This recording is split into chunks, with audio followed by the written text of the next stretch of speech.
student was honing his deadly three-point shooting at the Hopeville High School open gym. For one of his shots, the height of the ball, which is in feet, as a function of horizontal distance, which is in feet, is measured here.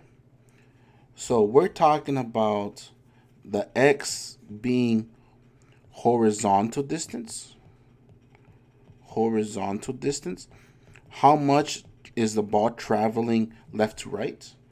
And the y is actually talking, the y is actually talking about vertical distance.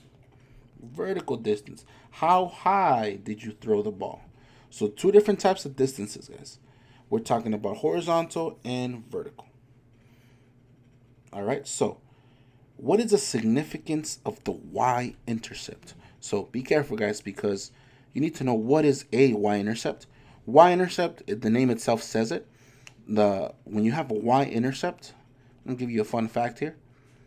Y-intercept, it has a y in front, so we're focusing on this line, the one that goes up and down. Now, intercept, like in football, you could say it's an interception.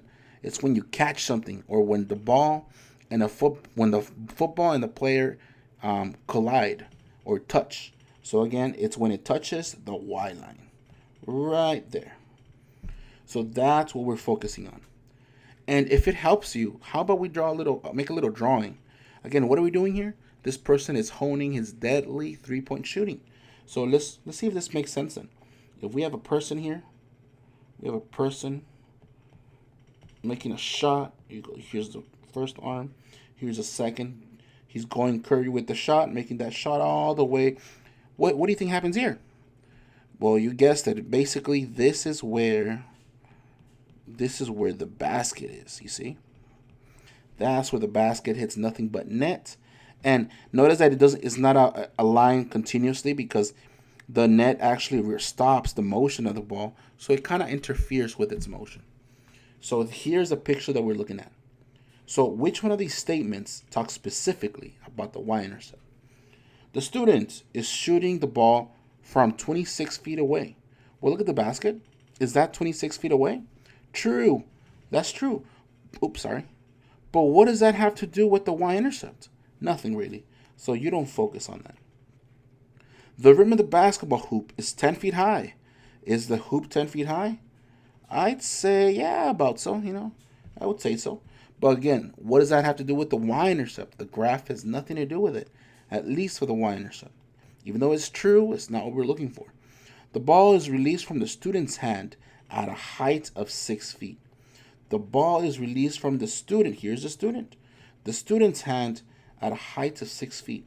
Is this talking about the y-intercept? Yeah, I would say so. So that's specifically talking about the y-intercept. And just for fun, look at letter D. The maximum height of the ball reaches 16 feet. So the highest the ball ever goes, it's a little off, but yeah, about so. You could say so. So, but it still has nothing to do with the y-intercept. So as you noticed, all of these were true statements. But the question was, which one focuses on the y-intercept? That's how the homework is going to be. If you don't read, you might get this wrong in the homework. So be careful, guys.